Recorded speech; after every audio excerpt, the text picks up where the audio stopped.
Hello and warm welcome to all of you in the part 4 of the same chapter, the French Revolution. Students, today we are going to discuss France become constitutional monarchy. The National Assembly completed the draft of the Constitution in 1791. Its main object was to limit the power of the monarch.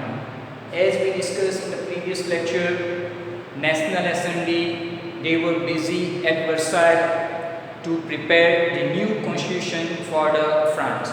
The main objective of this National Assembly is to prepare the constitution which put limit on the power of the monarch. These powers, instead of being concentrated in the hand of one person, were now separated and assigned to different institutions. Now, earlier, the whole power of the country was in one person, means in the hand of the king. Now, this power was divided into different institutions. The legislature, executive and judiciary. Now this power, instead of concentrated into one hand, means into the hand of monarch, rather than power was distributed among the different institutions such as legislature, executive and judiciary. This made France a constitutional monarchy. This way, France became a constitutional monarchy. Now here you might have a question, what do you mean by this constitutional monarchy?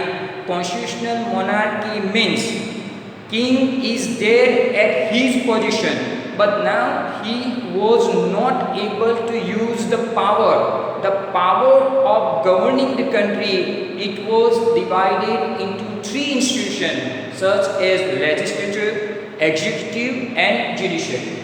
Figure 7 explains how the new political system works. Here you just see judiciary, executive and legislature. These are executive means king and minister. They are controlled by National Assembly.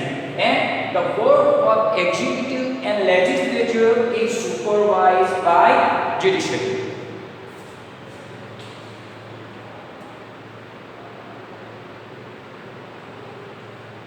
Now you just see, the Constitution of 1791 vested the power to make laws in the National Assembly which was indirectly elected. Now here the question, how National Assembly was elected? Because the Constitution of 1791 had given power to make laws in the hand of National Assembly. So how these representatives of National Assembly were elected in those days France. That is, citizens voted for group of electors who in turn choose the assembly. The citizens of the France, they voted for the group of electors, and these electors who in turn choose the assembly. Means like in our country system, people have right to vote. They have right to elect their representative, and on behalf of the people, these representatives are taking major decisions. So the people, they voted for these electors, means representative, and these electors, this group of representatives, they elect the National Assembly, and this National Assembly is making a law for the country. Only men above, not all citizens however had right to vote. Here one important thing is that all the citizens of the France, they were not allowed to they were not allowed to give vote. Means they all have not right to vote. They didn't have right to vote. But those citizens, only men above 25 years of age who paid taxes equal to at least 3 days of labor's wage were status of active citizen. In those days, France, the people who were able to pay the taxes equal to 3-day wages of the labor, and these people are known as active citizen. And these active citizens, they had right to vote. Again I am repeating, who were known as active citizen. So the right, only men above 25, women were not allowed. Only men above 25 years of age who paid taxes equal to 3-day wages of the laborers, they were known as active citizen and they had right to vote. That is, they were entitled to vote. The remaining men and all women were classed as passive citizens.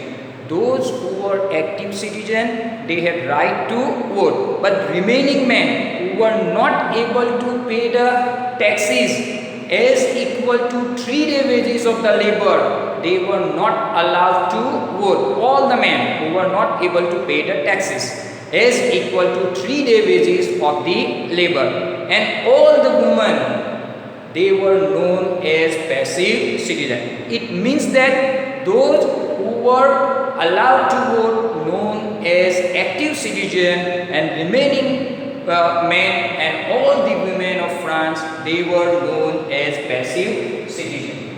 To qualify as an elector and then as a member of the assembly, a man had to belong to the highest bracket of taxpayer. If any person want to qualify as an elector or to be member of assembly, a person must belong to the highest taxpayer bracket. Means the person is able to paying highest taxes, the person actually allowed to be the member of the assembly or to be elected.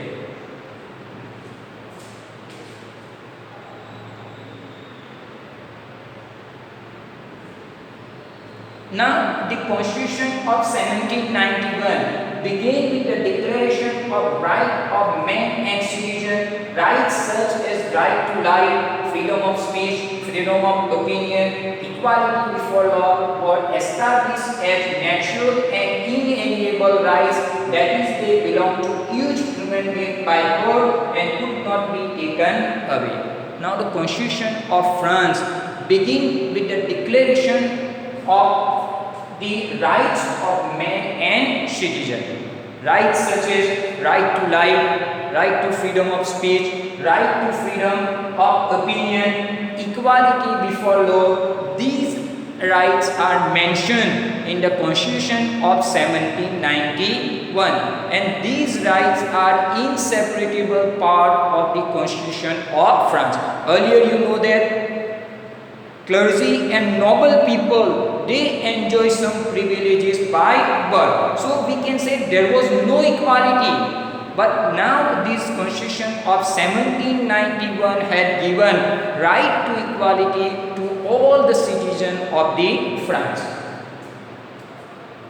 It was the duty of the state to protect each citizen's natural right, and they declared these rights are natural rights of the citizen, and they can enjoy this right by birth, and it is the duty of the state to protect the rights of all the citizens of the country. So this way we can say that France become constitutional monarchy.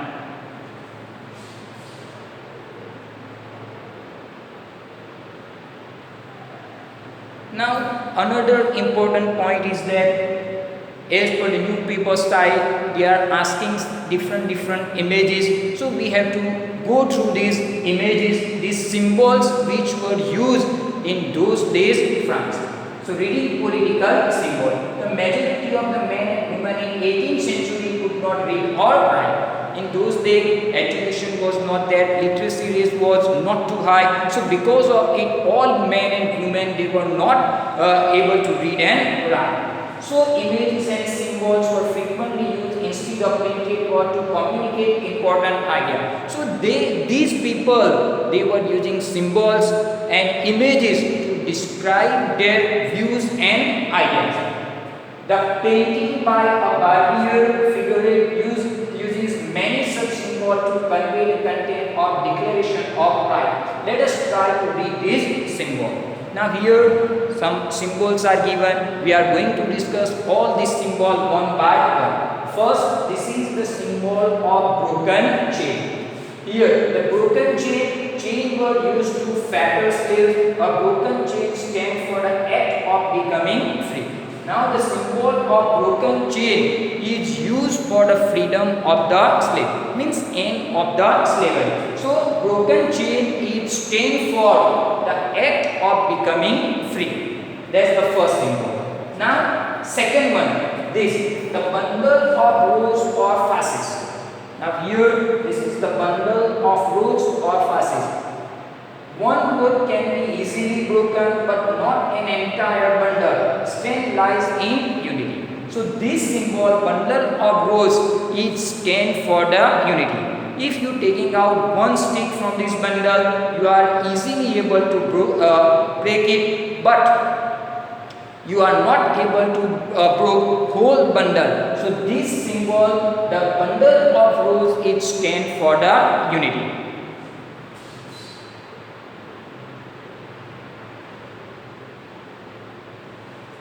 Now here the third symbol, the eye within a triangle. This is triangular, this is the symbol of eye, these are the rays. So within triangle radiating light, the all-seeing eye stand for knowledge. So the symbol of eyes in the triangular, it is the symbol of knowledge. It is the symbol of knowledge. The rays of the sun will drive away the cloud of ignorance. And these rays are stand for, if you have the knowledge, so all the ignorance actually drive away the cloud of the ignorance, illiteracy. So here we can say that the eyes in the triangular, it is the symbol of knowledge. Now scripture, the symbol of royal power. This is the symbol of scripture, and this symbol is used in those days France. This stands for the royal power. It is the symbol of royal power, means it is the symbol of the power of the monarch. Now snake biting its tail to form a ring.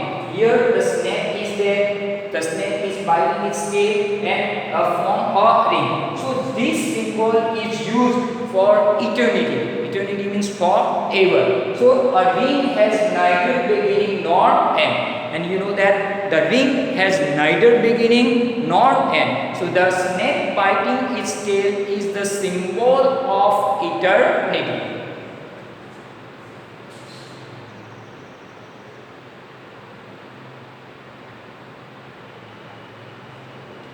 Now this is the red Phrygian cap. This cap is the symbol of becoming free as a slave. Means this cap was worn by slave when they become free from their master. So this red Phrygian cap is the symbol of becoming free. Now this is actually the color blue, white and red. So blue, white and red, these three are the national color of France. This symbol, this image of the lady in that three colors, blue, white and red are used, and these are the symbol, these three color, actually these three color are the national color of France.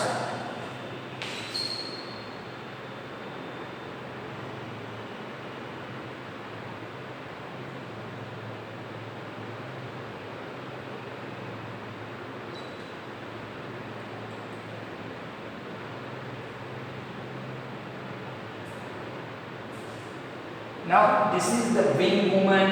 Actually the winged woman is the symbol of personification of law. Laws are actually described as they have the life. So personification is given to the law. The winged woman is the symbol of personification of the law. And this is the symbol, actually this is the law tablet, and this law tablet is actually describing that the laws are same for all. and all are equal before the law. So these are the symbol, these were the symbol, we can say that in those days France they were using to describe, to communicate with people or to describe their ideas with other people. So here I end my lecture. Inshallah we will meet soon in the next lecture. Thank you for your cooperation.